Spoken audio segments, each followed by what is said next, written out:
Varejo vai sofrer mais. Então a gente tem em bancos aí algumas oportunidades elétricas também. As pessoas investem errado em renda fixa. Para fundo imobiliário, acho que tem que ter um pouco mais de cuidado na seleção. Acho que não vou mais comprar fundo de papel? Mas isso é um erro. Nome aos bois, professor. Quais ações você acha que deve sofrer mais aí nas próximas semanas com essa decisão do Copom dividida? E quais ações devem sofrer menos aí? Varejo vai sofrer mais, porque a gente tem small caps. Hoje o índice de small caps caiu bem mais do que a bolsa. Então a gente tem em bancos aí algumas oportunidades elétricas também. Tem apanhado um pouco e a gente tem oportunidades seguros. Eu gosto de seguradora, mas Caixa Seguridade eu acho que está um pouco esticada. BB Seguridade acho que está bem mais barato que Caixa Seguridade. Esses setores, saneamento, mas aí também não... O problema de falar de saneamento é que você tem 3 empresas, né? Sanepar, Copasa e Sabesp. E aí Sabesp tá nessa, privatiza ou não, não sei o quê, o preço sobe. Aí você fica meio que Copasa, Sanepar, e Sanepar não tava cara. A última vez que eu olhei, eu tenho bastante Sanepar, tem uma posição bacana. Então todas as empresas endividadas, as empresas de crescimento, empresas de varejo, construção civil, todas essas são impactadas. Porque a gente já está projetando a Selic um pouco mais alto no final do ano e nos próximos anos do que se pensava anteriormente. Acho que foi ano passado, final do ano passado, se falava em 8% de Selic terminal, ou seja, Selic no final de 2026. Antes a gente falava de 2025, já estamos falando final de 2026, falava-se em 8%. Hoje já está falando em terminar em 8,75%. É quase um ponto percentual a mais do que se esperava. Ou seja, não tem tanto espaço para cair. Se a Selic não cai tanto, as empresas de varejo, de consumo, de uma maneira geral, elas vão ser mais impactadas, porque todo o lucro futuro que você esperava delas vai ser menor por conta de uma Selic mais alta. Já, por outro lado, aquelas empresas que são resilientes, os bancos, as seguradoras, as elétricas, aquelas que conseguem repassar para os seus preços e, com isso, manter as suas margens operacionais, margem de lucro, margem de EBITDA, essas que conseguem manter as margens, essas são beneficiadas. Por que beneficiadas? Na verdade, o investidor, né?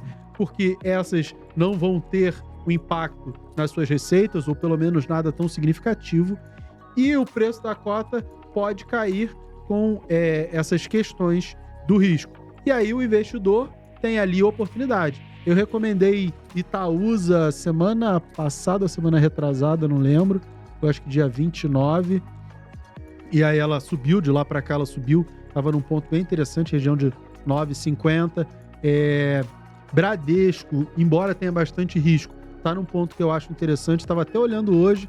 Provavelmente amanhã eu devo fazer alguma operação, uma Seagull em Bradesco, que está bem bonita. Eu recomendei para os alunos, os meus alunos, que as matrículas do meu curso são abertas, a mentoria Mira na Independência, e aí a galera que já entrou, eu recomendei compra de Bradesco, e recomendei compra de Ambev também, que também chegou num ponto de suporte interessante, mas Ambev é mais uma operação mais de curto e médio prazo.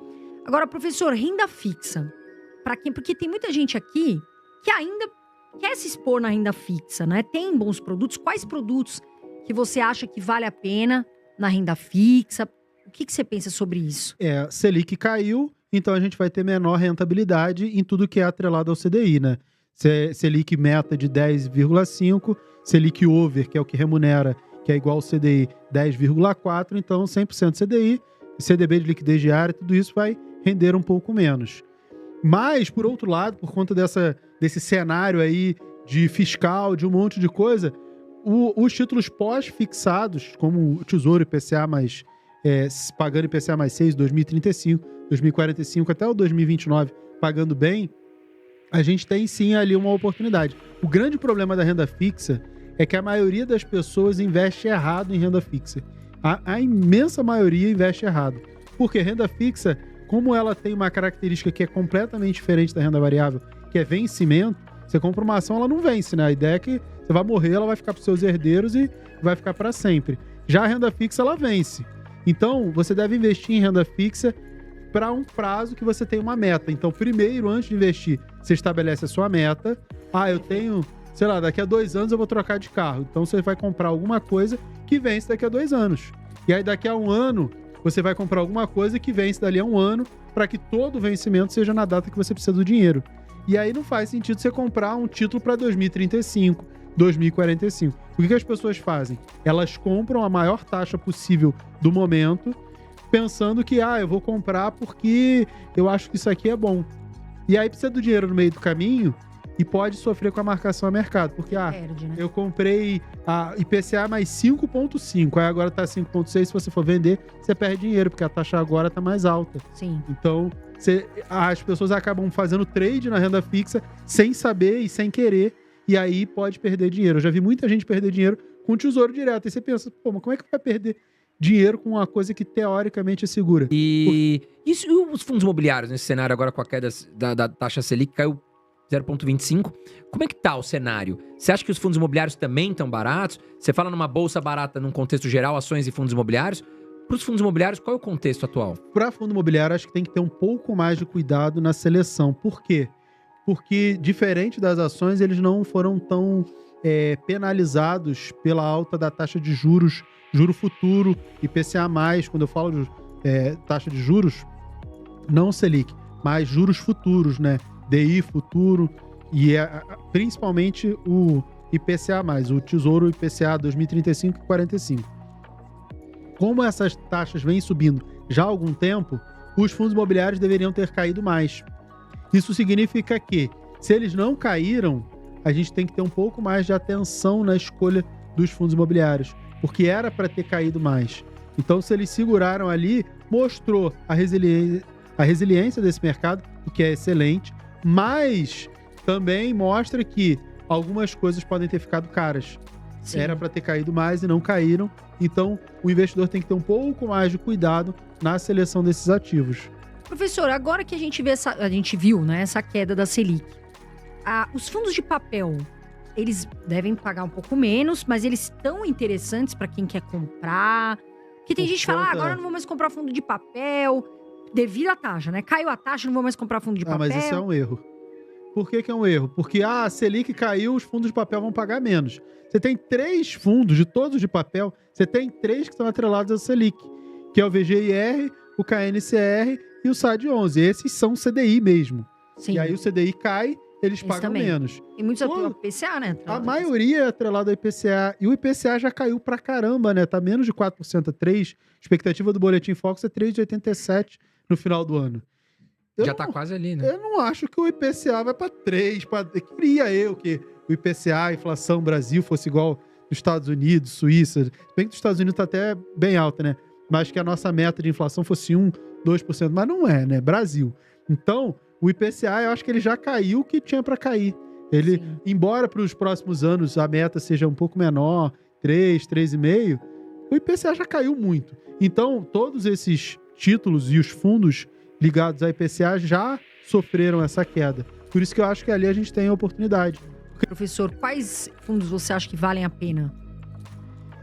Assim, de um geral, assim, tem que fazer conta, e aí o certo seria pegar a cotação de hoje, eu não lembro da cotação de hoje de cabeça. Mas na terça, falando de fundos baratinhos, a gente recomendou o SPXS11 da SPX, o CPTS11 já fazia parte da carteira e o VGIR também já fazia parte da carteira.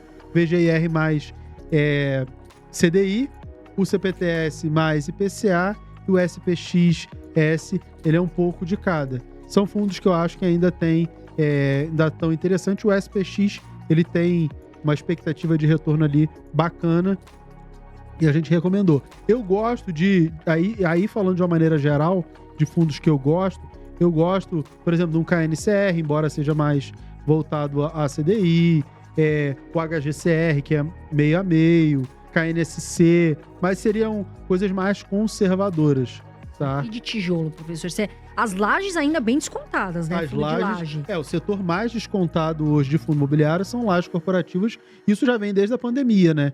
E embora o mercado real, as transações de imóveis têm mostrado valores completamente diferentes. Se você pegar o JSRE, foi um fundo que eu recomendei, sei lá, acho que um ano e pouco, a diferença do preço da cota para o valor patrimonial é quase 50%. Para o investidor que visa longo prazo, tem oportunidade. Claro, nos melhores ativos de qualidade. Eu gosto do KNRI, embora ele seja logístico também. Meio a meio, né? Meio a meio. Laje, metade galpão. Mas é um fundo que eu gosto. Mas, assim, dentre outros, eu gosto do HGRE também. Mas a gente tem ali, sim, dificuldade. Eu vejo o setor de shopping um pouco melhor do que o setor de laje, porque quando você corta a Selic, você estimula o comércio, né? Então você tende a ter mais gente entrando e saindo do estacionamento, praça de alimentação, Comprando mais. lojas. A gente pelo menos espera o corte da Selic, ele estimula o comércio. Então a gente estimula também o movimento nos shoppings. Deveria ter também uma melhor precificação da cota, né? A Selic caindo, só que como o juro futuro subiu a taxa lá do IPCA 2035, acaba você não tendo esse efeito, mas os fundos de shopping, em teoria, teriam um ganho duplo, né? Aumento da receita e melhor precificação da cota. A única coisa que a gente pode perceber nos próximos meses é o aumento da receita com o aumento das pessoas circulando. Agora, a cota, ela tende a sofrer um pouco com essa questão dos juros.